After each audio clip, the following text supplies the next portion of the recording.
এই এনসিপির একজন নেতা তিনি তাদেরকে নিয়ে ছাড়িয়ে আসলেন এবং অভিযোগটা কি মব সন্ত্রাস করা।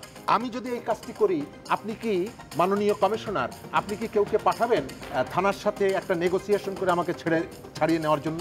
বিএনপির যেমনিভাবে অবদানটা আছে, আবার এই সময়কালে বিএনপির পলিটিক্সের বিশেষ করে তাদের মাঠ পর্যায়ে বহু কর্মীর যে খাসলত এটি নিয়ে প্রশ্ন তোলার অসংখ্য সুযোগ আছে। কিন্তু যখন একটা নেগেটিভ উদাহরণটাকে আপনি আনবেন তখন একটা দুটো উদাহরণই কিন্তু নিয়ে আসাই যথেষ্ট।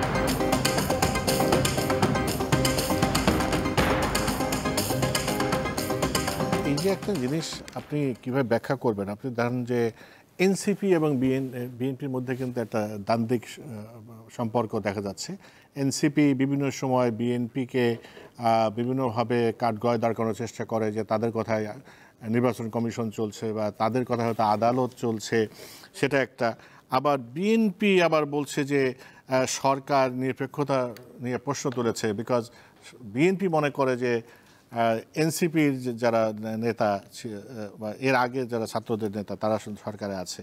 তো এই যে একটা রাজনৈতিক দল বা এই ছাত্ররা সবাই মিলেই তো এই 5ই আগস্টের একটা বড় পতন ঘটিয়েছে, কিন্তু এই সময় কেন এই দ্বান্দ্বিক সম্পর্ক?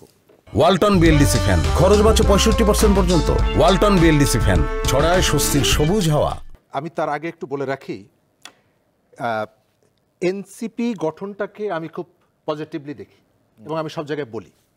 কেন দেখি? বাংলাদেশের তরুণরা যখন রাজনীতি বিমুখ তখন বিভিন্ন বিশ্ববিদ্যালয়ের বেশ কিছু তরুণ খুব ব্রাইট, যাদের অন্যান্য জায়গায় গিয়ে খুব সফলতা দেখানোর সুযোগ ছিল, তারা খুব কঠিন একটা চ্যালেঞ্জ গ্রহণ করেছেন, রাজনীতি করতে এসেছেন।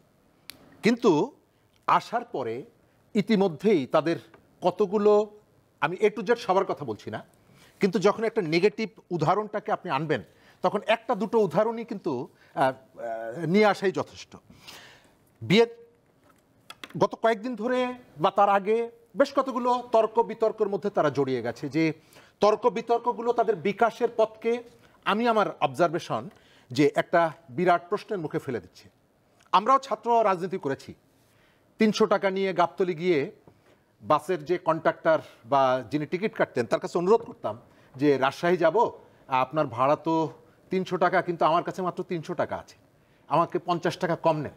তারপরে আমরা কোথাও গিয়ে ওই বাকি 50 টাকায় কলা রুটি টুটি এটা খেতাম, আমরা রাজনীতি করতাম। এখন আপনি রাজনীতি করবেন, আপনার একটা গাড়ি দরকার, ঠিক আছে, কিন্তু আপনি যখন 1.5 কোটি টাকার গাড়ি আপনি ব্যবহার করেন তখন সঙ্গত কারণেই প্রশ্নটা আসে যে আপনি এই জায়গাটায় নিজেকে একটু সংবরণ করতে পারতেন। গতকালকেও জুলাই অভ্যুত্থানের এক শহীদের পরিবারের সদস্যদেরকে ভরণ পোষণের ব্যবস্থা না থাকার কারণে তাকে এতিমখানায় পাঠিয়ে দিতে হয়েছে তার সন্তানদেরকে, এবং এই বিষয়টি সামনে রেখে যখন আপনি একজন ছাত্রনেতাকে দেখেন সাতখোলা জিপে করে তিনি তার এলাকায় গার্ড অফ অনার নিয়ে যাচ্ছেন, স্বাভাবিকভাবে প্রশ্নটা আসে বিএনপি কেন তাদেরকে কাউন্টার মনে করছে। ঠিক গতকালকে ধানমন্ডিতে একটা বাড়ির সামনে কয়েকজন তরুণ গিয়ে তারা চিৎকার চেঁচামেচি করছেন, এটি আমরা সবাই মিডিয়াতে দেখেছি, এবং সেখানে যারা উপস্থিত ছিলেন তারা ওসি সাহেবের সাথে যে আচরণটা করেছেন, যে ভাষাগুলো, জাস্ট ওটুকুই যদি সত্যি হয় তাহলে ওই কাজটি করার জন্য পুলিশের কর্তব্য কাজে বাধা দেওয়া এবং পুলিশকে অপমান করার জন্য বাংলাদেশের অসংখ্য মানুষ মামলায় আসামি, বাংলাদেশের অসংখ্য মানুষ কারাগারে আছে, কিন্তু এই ঘটনাটি যার দ্বারা ঘটালো সন্ধ্যাবেলায় দেখলাম এই এনসিপির একজন নেতা তিনি তাদেরকে নিয়ে ছাড়িয়ে আসলেন এবং অভিযোগটা কি মব সন্ত্রাস করা। তো মব সন্ত্রাস যিনি করছেন এবং তিনি এসে বলছেন যে মহানগর পুলিশ কমিশনার আমাকে পাঠিয়েছে। আমি প্রশ্নটা করি প্রথমে মহানগর পুলিশ কমিশনারের কাছে যে এটা তো একটা ক্রিমিনাল অফেন্স, ওসিকে ধমক দেওয়া হচ্ছে, তার কর্তব্য কাজে বাধা দেওয়া হচ্ছে। আমি যদি এই কাজটি করি আপনি কি মাননীয় কমিশনার আপনি কি কেউকে পাঠাবেন থানার সাথে একটা নেগোসিয়েশন করে আমাকে ছাড়িয়ে নেওয়ার জন্য? নিশ্চয়ই পাঠাবেন না। তাহলে এখানে দেখা যাচ্ছে আইনের প্রয়োগের ক্ষেত্রে পুলিশের যে ওই যে পুরনো যে কনসেপ্ট, তাদের যে মাইন্ড সেট আপ সেটি পরিবর্তন হয়নি, তিনি পাঠিয়ে দিচ্ছেন। এবং যে ব্যক্তিকে ছাড়িয়ে আনার জন্য পাঠানো হলো তার সংগঠন তাকে বহিষ্কার করেছে নৈতিক স্খলনজনিত কারণে।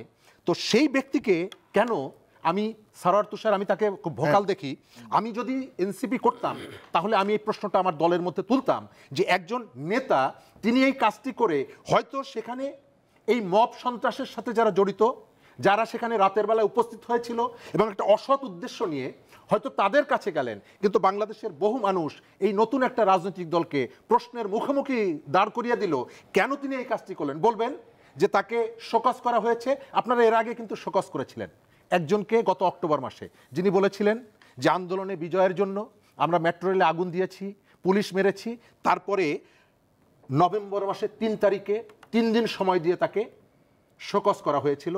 8 তারিখ তিনি শোকজের উত্তর দিয়েছিলেন, তারপরে আমরা কোনো অ্যাকশন দেখিনি। এই জায়গাটায় হয়তো তারা এনসিপিকে বিব্রত করেছে, সেই কারণে মাসুদের বিরুদ্ধে তারা হয়তো একটা শোকজ করেছে, কিন্তু এর যে খুব অগ্রসর হবে এটি আমি মনে করি না। বিএনপির যে জায়গাটা আপনি বলছি, আমি দেখতে পাচ্ছি বিভিন্ন জায়গা থেকে বিএনপির যেমনিভাবে অবদানটা আছে, আবার এই সময়কালে বিএনপির পলিটিক্সের বিশেষ করে তাদের মাঠ পর্যায়ে বহু কর্মীর যে খাসলত, এটি নিয়ে প্রশ্ন তোলার অসংখ্য সুযোগও আছে।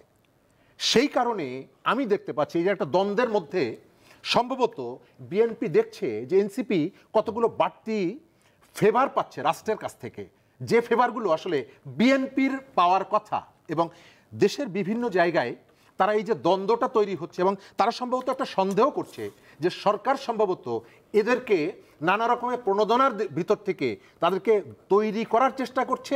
উদাহরণ কি, সর্বশেষ আপনার মনে আছে বিনিয়োগ সম্মেলনে বাংলাদেশের 2টো নিবন্ধিত দল আর এনসিপি 3টি দলকেই আমন্ত্রণ জানানোর ভেতর থেকে হয়তো সরকারের কাছে সরকারের মেসেজটা বিএনপির কাছে আছে যে বিএনপির বাইরে তরুণদেরকে একটা দল হিসাবে গড়ে তোলা সরকারের চেষ্টাটা